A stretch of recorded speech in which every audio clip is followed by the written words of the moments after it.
Hello, everybody. Captain Marty here. Monday, May the 19th. Hope you all had a good weekend. And we got all kinds of things to talk about in the fishing report. And we'll bring you an update in just a moment for the Hatteras Village Offshore Open, which is in the books. Tell you a little bit about what happened there and everywhere else. I'll be right back. Looking for adventure? Head to Pirates Cove Marina in Manteo, where exciting charter fishing meets waterfront vibes. Whether you're a seasoned angler or first-timer, enjoy offshore, nearshore, and inlet trips with expert crews and quality boats. Need fuel? Pirates Cove offers diesel and non-ethanol gas. Need rods, reels, bait, tackle, and marine supplies? Pirates Cove has that too. Visit their ship store for premium sunglasses, exclusive Pirates Cove gear, and unique gifts. After your trip, relax with snacks, cold drinks, and stunning marina views. Book your charter today at fishpiratescove.com or stop by for a day of adventure, shopping, and relaxation. Catch the big one and make unforgettable memories at Pirates Cove Marina in Manteo. Clint Godwin, your local Farm Bureau insurance agent in Manteo, can help you find the right insurance coverage for your needs. Whether it be home,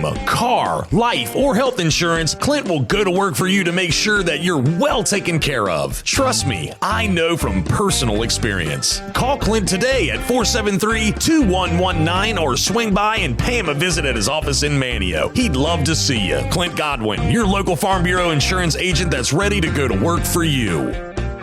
All right, so for starters, let's do that tournament stuff. I was down there all week, 4 days of fishing, 54 boats, well over $400,000 in prize money, and there were two big winners. The winner of the tournament did it on billfish release points with a great week of fishing. In his 3 days, he caught 6 blue marlin. He had 1 on day 2, and he had 5 on day 3. Really just a great day of fishing for him. He won $43,351 on those 6 blue marlin releases. All of those have to be photo verified. In other words, you have to have pictures that prove that they were blue marlin, not white marlin or sailfish, which are a much lesser point value. But they're really, even though they'll have their name on the trophy, congratulations to the crew. The Welders Ark got in the blue marlin jackpot, and that's where the big money is in the tournament. Now, it's more than just bragging rights. You won't be known as tournament winner, but you will be a winner because the Welders Ark boated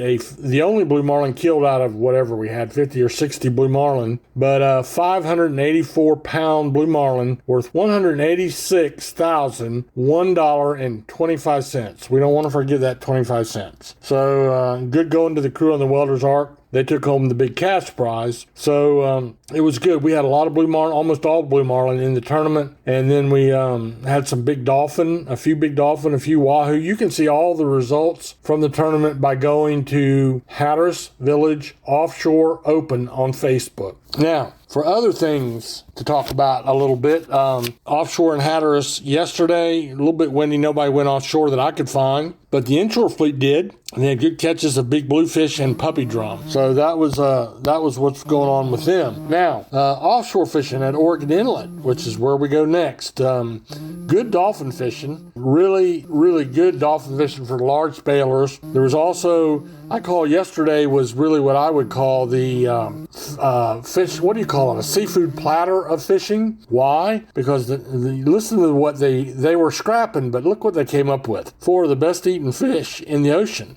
Dolphin or mahi, whatever you want to call them. Sea bass, if you've never had sea bass, that's a beautiful white, firm bottom fish. And I'm going to tell you, the fish on the bottom in that cool water, to me, are the best. Tilefish, same thing. Better if you like grouper, tilefish is as good or better. And blackfin tuna. And people will argue with you which tuna is the best eating, but they had blackfin tuna. And the people, especially in Hatteras, will tell you that that's their favorite tuna. Their inshore fleet up at Oregon Inlet had cobia, Spanish mackerel, and bluefish. But before I move away from that report, on Saturday, we had a fish caught on the Drifter with Captain William Howe, and he caught a big mahi or big dolphin, 71 pounds.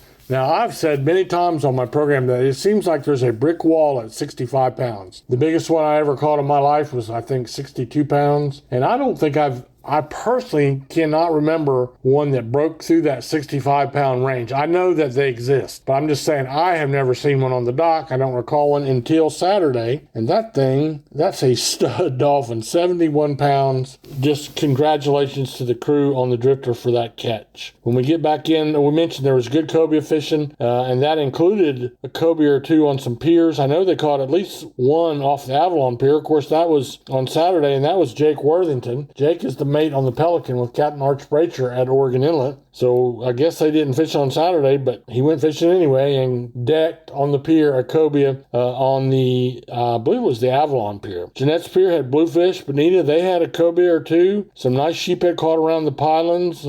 Surf fishing was same kind of thing. It was bluefish and Spanish mackerel. There was a pretty good bite in sea mullet in Frisco, and just a very few, at least one drum, I'll say very few, but at least one drum that I know of caught over the weekend down at Cape Point. So as you can see, a lot going on. The pier and surf fishing is pretty scrappy. You got to put in your time, but you get the freshest bait you can. Do not use day-old bait. You're just shooting yourself in the foot, but use as fresh a bait as you can get. Fluorocarbon leaders wherever you can. A little more expensive, but the fish can't see the leader, so that's a good way to go as well. And go out there and put your time in there. We're getting into that period when it warms up like this, where the early morning bite and the late evening bite are the times of the day when the fish are feeding, especially up in the wash. I'm telling you, when we say early, I mean your line needs to be in the water at the first break of day. Now, I know you said I came on vacation, I want to sleep in. That's fine, but you're shooting yourself in the foot again. So you shot yourself in 2 feet, but you shot yourself in the foot if you do the breakfast thing and then go fishing. So what you do is you say, honey, whether your honey is a husband honey or a wife honey, you say, honey, watch the kids. I'm going to go down and do the morning bite, and I'll come back and get you for breakfast later. So that's how that's done. All right, we'll take a little break right here, and I'll be back to talk to you about the backcountry fishing. Real. That's the first word that comes to mind when I think about Outland Seafood in Mans Harbor. Yeah, they're the first and last place you see coming to and leaving the Outer Banks on Highway 64 in Dare County, but they're also real when it comes to fresh local seafood. Troy Outland, real. Curtis and Josh, real.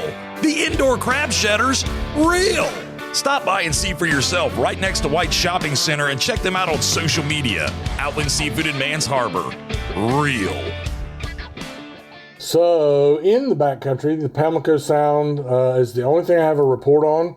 There are times when you hear a lot more areas. Over the weekend, the focus has been in the Pamlico, and it's been primarily on bluefish and puppy drum. I got that from some of the Hatteras boats. But I do know, in talking to different people like Gray Davis at Hide Guides over in Englehard, the trout bite is good too. Speckled trout still have to be released, but there's some gray trout in there. In those catches, there's some flounder also have to be released. And then everybody's catching a few bluefish and a few puppy drum. So it's not news-breaking good fishing. But again, if you have the right gear and you get in the right spot at the right time, Gray was telling me how important it is to understand the water, the way the water moves in the Pamlico Sound, from the inshore tributaries where you get the brackish flow and through the major inlets where you get a salt flow. And you really have to have a understanding of those patterns. So if you are a do-it-yourselfer, try to learn as much about that as you can. By the way, if you want to shorten the learning curve, book one of our backcountry boats. Really,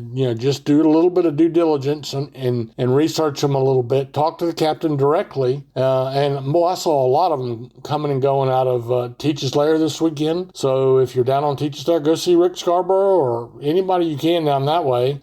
Ask them what's going on. But if you want to learn quickly, book them for a half a day, and it'll be like great fishing, but it's like a fishing lesson. You're paying a professional tutor, and you learn, you watch, you observe, and then you'll do better when you go out and try it on your own. So that's our whole fishing report for today. Glad to be back home on the farm. The garden did not get too far out of hand. We got other stuff happening tomorrow. The Twitty Real Estate Company, I'm helping them with a little 6-boat tournament out of Pirates Cove. And then the next thing on the schedule, one of the big tournaments on the East Coast will be the Big Rock Tournament, and that is coming up quickly. And then after the Big Rock Tournament, when we get into June, we'll have another tournament down in Hatteras, which will be the Hatteras Marlin Club tournament. So I'll keep you posted on all the standings in the tournaments. But again, if you want to see details and prize money and things like that, go to Hatteras Village Offshore Open on Facebook. You can see it for yourself. So anyway, I hope you do have a great day, and hope we do get some rain on Wednesday because we still need it. Anyway, have a great week.